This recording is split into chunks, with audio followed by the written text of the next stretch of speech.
Hi all, I thought I'd show you my morning commute. There's the back door. The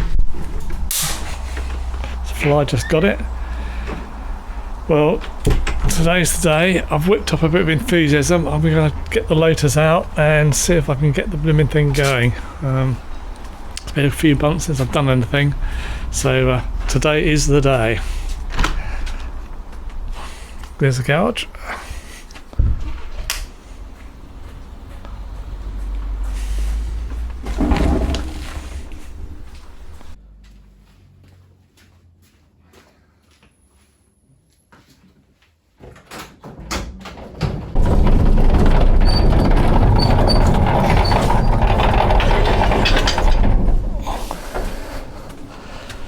Right, let's get this cover off.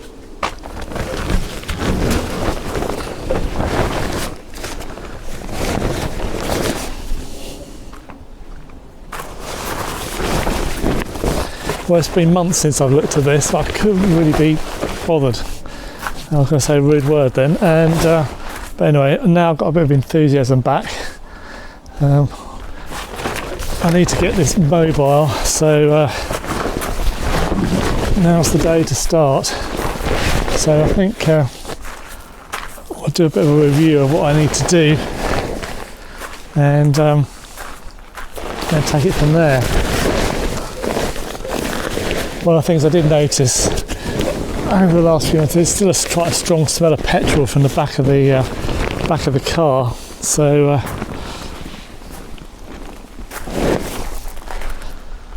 I need to have a look in the. I need to have a look under here just to make sure that petrol tank's not leaking or the pipes are not leaking. Anyway, there's another bit of paint come off the roof there and there.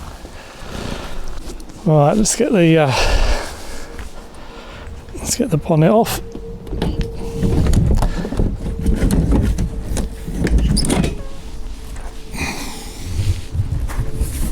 Right, as a bit of a recap, one of the problems I've got is the servo's jammed on, or is jamming the brakes on. Well, I think it's a servo, so I need to sort that out. And what I might do, as somebody suggested in the comments, was to bypass it and not use it at the moment. I think the other thing I need to do is, because it's vacuum driven, with the vacuum takeoff there, and there's also the vacuum takeoff for the lights here. I think I need to disconnect those and block them up so that takes one of the variables out of the equation. I then need to look at all of this ignition system. I need to check these leads again. I'm not sure they're doing what they're supposed to be doing, and the distributor, make sure they're all seated properly in there. And then I think before I do all of that, I might have a go at checking the compression, the compression on all the cylinders, because I said it seems to be misfiring on one or intermittently. And whether, but you know, I've checked this before, and there was a spark at one, so whether it's just low on compression, I don't know. Yeah, so best get on with it. Right, I'm going to start with something easy to do and try and work up a bit more enthusiasm. So I'm going to take the HT leads off and the HT cap and check the rotor.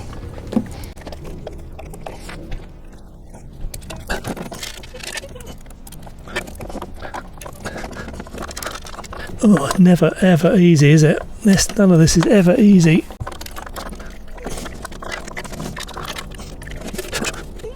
I think I'll be used to this by now. I've done it so many times. I'm going to have to remove the accelerator pump. There we go.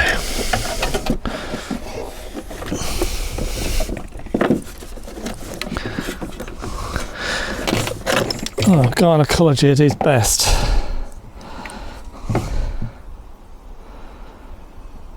There's nothing obvious in this cap.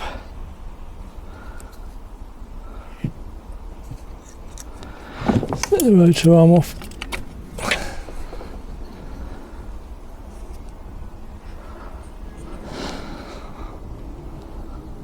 Well, I can't see anything obviously wrong with this. bit of dirt there. But it was working, so I wouldn't imagine it's this. I'll take it inside and have a really careful look at it with under a magnifying glass, just see if there's any cracks or anything in it. And similarly with this, again there's a few burn marks there. What number's that one on? It's number 2. Where's number 1? There's number 1. That's that one. That one. Nothing much on that. So it all looks good.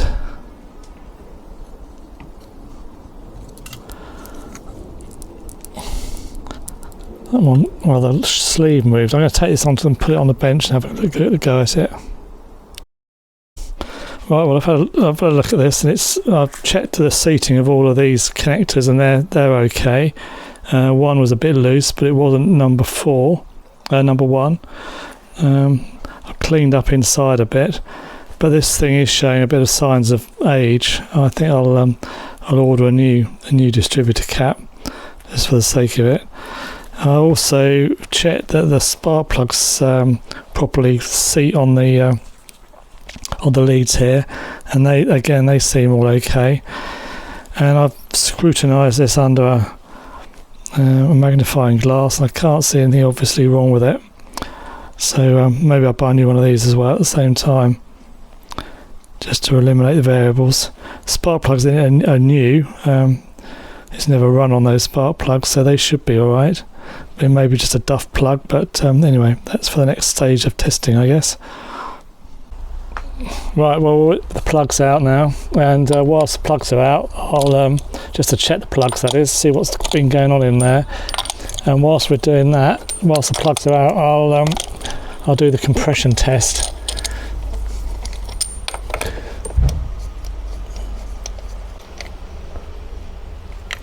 Bit sooty, but not too bad.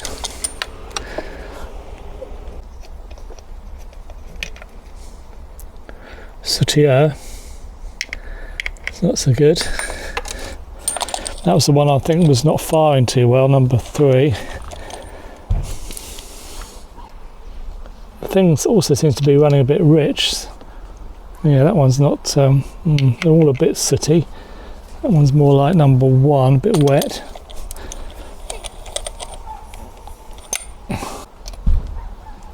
That one's sooty, but again, not too bad. Well, there we are. So there's number 1, number 2, number 3, and number 4. So not too bad. Perhaps I ought to put the borescope down and have a look, see what's going on inside the cylinders as well. Right, well, I've got the compression tester rigged up. We'll give this a go. Right, 6 cranks it says, at minimum.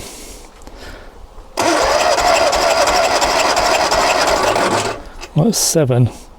Now you can see that it's sitting at what is that? 25 and 5. Yeah, about 140. Is that right? 145. But as you can see, it's not moving. It's holding the pressure. It's supposed to do this when it's hot. I'll work out what that's supposed to be, those graduations. Let's have a look. 1, 2, 3, 5, 25. So 5. So that's, yeah, it's 100. So that's 145 psi. Well, that's pretty good. Let's try another one. Right, this is now for number 2. I don't know what I said earlier, but I've jammed the throttle open so that the air can get in. So let's try this one. Well,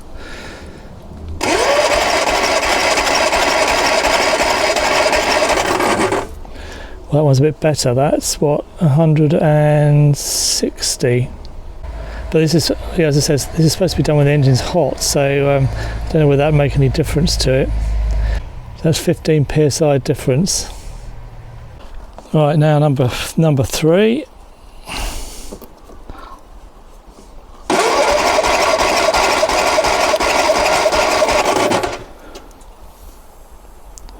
Oh, that one's leaking down. Look. Oh. Well, no, so I think I'll press the thing. Let's do that one again. Now for number 3.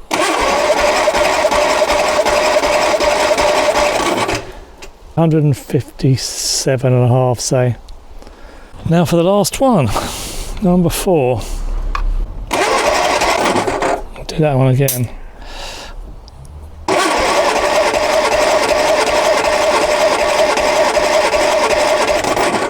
Right, that one's 150. Well, 147.5, I'd say. Yep. Right, that's that done. So I think those are all about the same, aren't they? Number 1's down a bit on the others, but we'll see. Well, that's the spark plugs back in, leads are back on, connected to the coil's back in, got the distributor cap on eventually. I think getting it off's hard. You want to try putting it on. Anyway, I think I'll give that a go. See how it runs. Well, as I said earlier, I think there was a bad smell of petrol from the back. I think we might have a leak, so I've taken the wheel off. Have a look under here, and you can see, hopefully, let me put the torch on. You can see there there's a leak around the union on the petrol tank there. I'll check the tightness of those bolts. I think it's actually coming out where the petrol pipe is connected to the union itself, rather than the sort of the banjo connections. Anyway, I'll tighten those up, see what happens. Well, it was loose. The fuel pipe was loose onto the actual banjo, and I think the banjo was also loose into the tank, so I tightened both up. Wasn't easy, but anyway, let's see how that goes. I'll put some more fuel in and see whether I can see anything leaking out.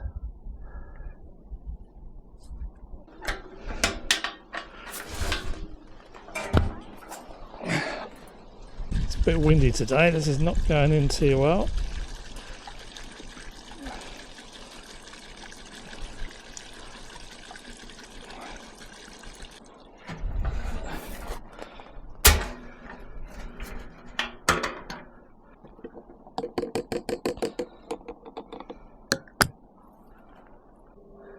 Well, I can't see anything obvious. It's not obviously leaking. You can still see a bit of, I don't know, looks like wetness around the top of where the banjo is, and on the thread of the fuel line connection. But I think that was there. That was there before. So just keep an eye on that. See what happens. Right. So let's see if this will start.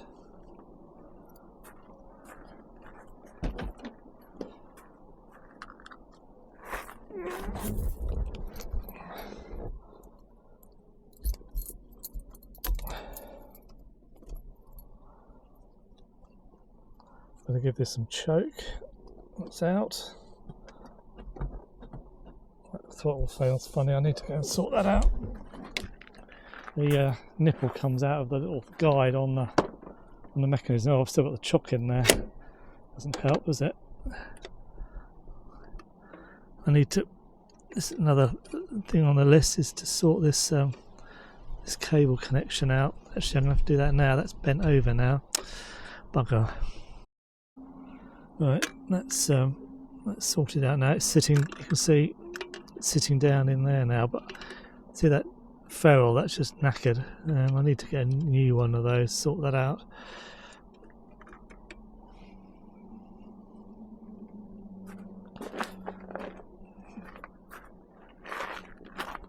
Oh. Right, here we go.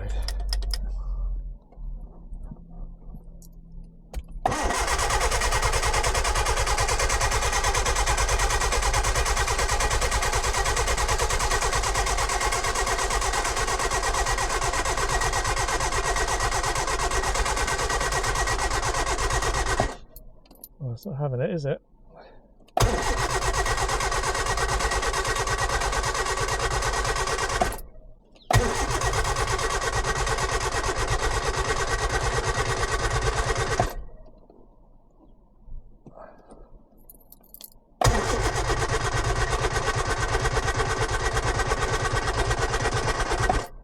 Let's have a look and see what's going on. Right, well, it wasn't having it, so let's see. Everything seems to be connected up. Cables are all on. Perhaps I ought to see if I can get a spark. I can get a spark plug. Right, I've got a spark plug connected. Let's see if there's a spark.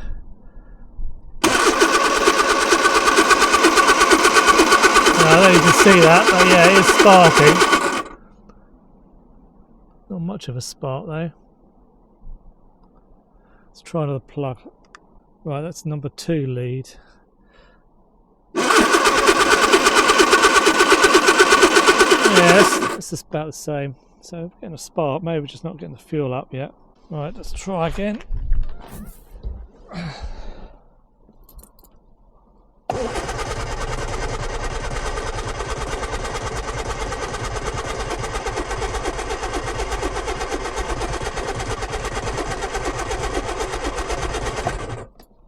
Battery's getting a bit weak now.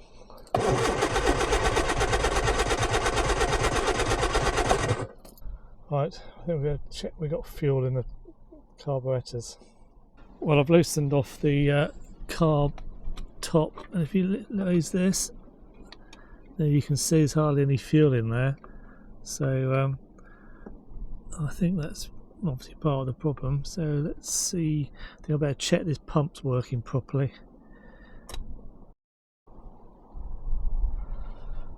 Right, I've disconnected the fuel rail, and let's turn the engine over now and see what happens.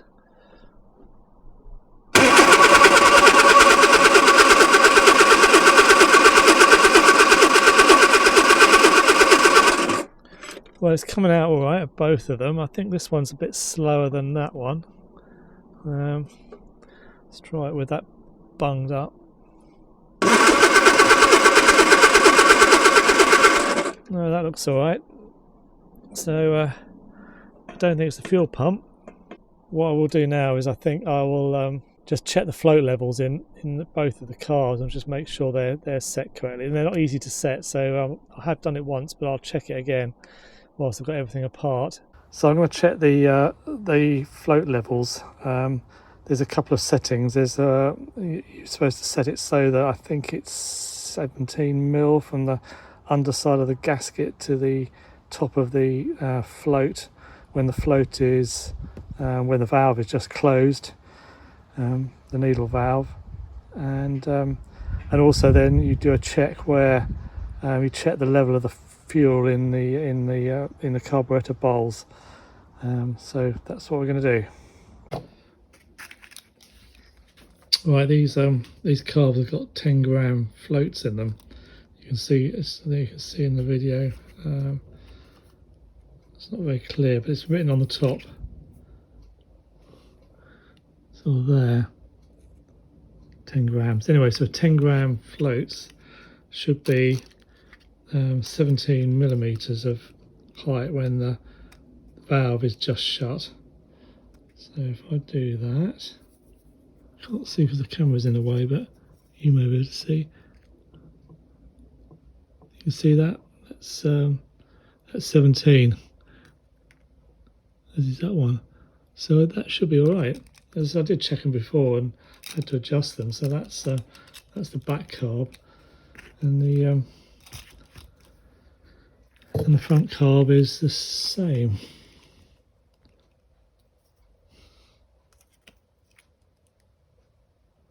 $17 mil. So the other critical thing apparently is that the fuel was supposed to be, well, with the floats in there, it's only supposed to rise up the side of the, the inside of the carburetor by 27 mil. So somehow I need to try and check that. So some people sort of do it by dipping, but I think what I'm going to do is try and put some sort of piece of paper or something in there that shows the height that the fuel gets to in the chamber.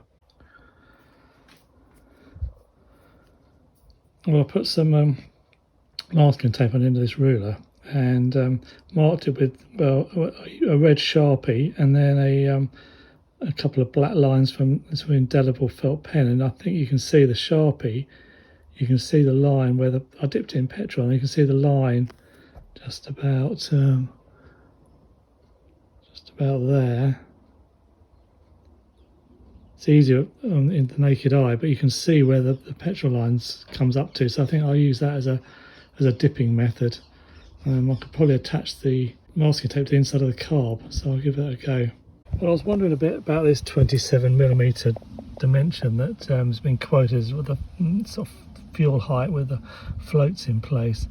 But I guess it's so that it doesn't, the fuel levels below those two ports there. And you can see those one there and one there. They measure up about just over 30 above the floor of the carb. So I guess that's the idea, is that the fuel level doesn't go above that level, so that it then spills straight into the chokes. So assuming that the floats need to be such that the fuel level is below that level, but only just. I guess when you go around corners, you could get a bit of a fuel surge, couldn't you? Anyway, so maybe that's why it's the 27, gives you 3mm of play, which would be quite an angle of lean. Right, see if I can stick some masking tape to here, then put the carbs back together, turn it over, pump it up, and then see what happens. Right, that's the carbs back together again. Just put a couple of bolts in to hold the tops on, so let's turn this over now.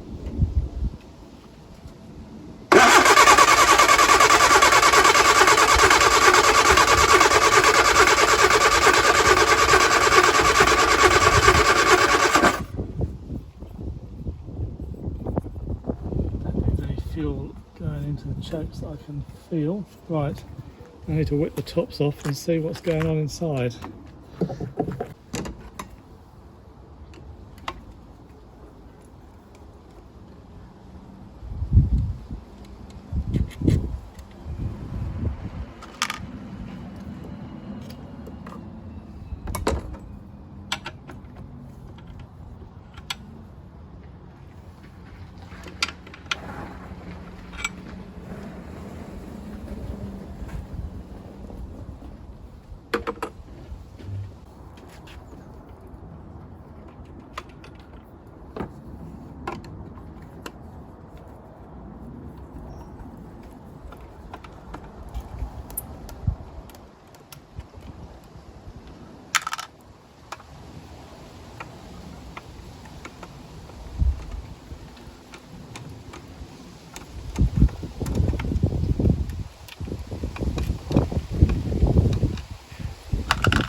Oh, right, that looks like it's worked quite well.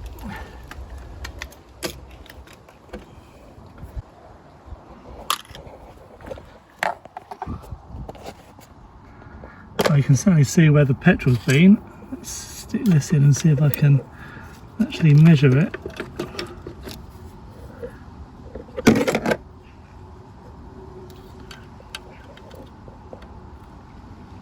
Yeah, that's over 30.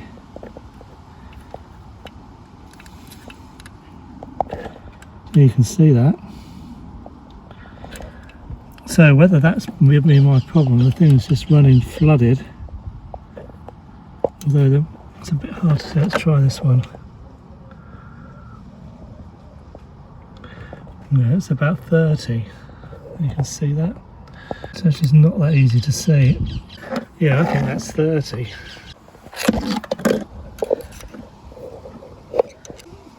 I can't see this, so even with so I'm gonna have to go and look at the video and just check, see what the level is to those ports.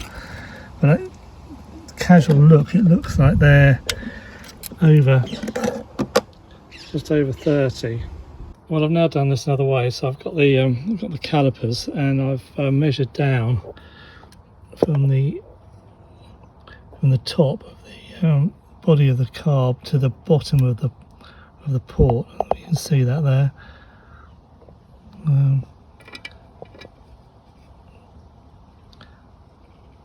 Bottom of the port, and that is only, well, it's about 28 mil. Now it's all a bit smudged on this carb. It's a bit smudged there, so I can't really see it, but if you look at it on this carb, you can see that the port level is way down. It's below the red line mark where the petrol fuel level is. So I don't know whether that's right or wrong, because you would have thought these ports